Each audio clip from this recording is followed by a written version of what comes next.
Santé pour cette journée nationale du sommeil. Comme un Français sur trois, vous n'êtes peut-être pas satisfait de vos nuits. Entre les difficultés à s'endormir et des repos de plus en plus courts, jamais ces problématiques n'avaient autant touché la population. Ce qui explique pourquoi à Guenaud, le centre du sommeil respire et pris d'assaut. Isabelle Michel et Valérie Rouessuri. Bonjour. Martine est arrivée hier à la clinique du sommeil de Haguenau. Depuis 6 mois, elle n'arrive plus à s'endormir avant 4 heures du matin. 20 capteurs lui ont été immédiatement posés.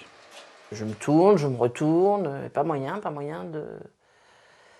Voilà, et effectivement, après, c'est le cycle infernal, c'est-à-dire on s'énerve, on se dit bon, il faut que je puisse m'endormir, et puis plus on se le dit, moins on s'endort en fait.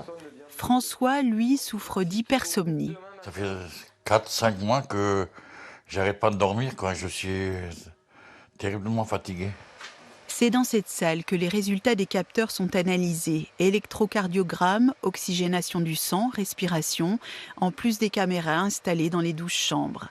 Le docteur Marc Findel n'administre plus aucun somnifère. Selon lui, une mauvaise réponse à un vrai problème. L'essentiel, retrouver une bonne hygiène du sommeil. Pour s'endormir, il faut baisser la température corporelle. Or, comment voulez-vous baisser la température du corps si vous avez une température d'une chambre à 20-22 degrés?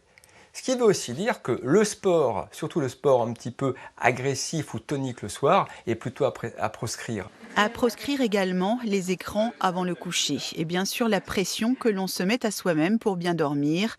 Le psychologue de l'établissement est là pour dédramatiser. Votre tête, elle vous dit « ce soir, je ne vais pas dormir, ce soir, je ne vais pas dormir ». Ça va être horrible.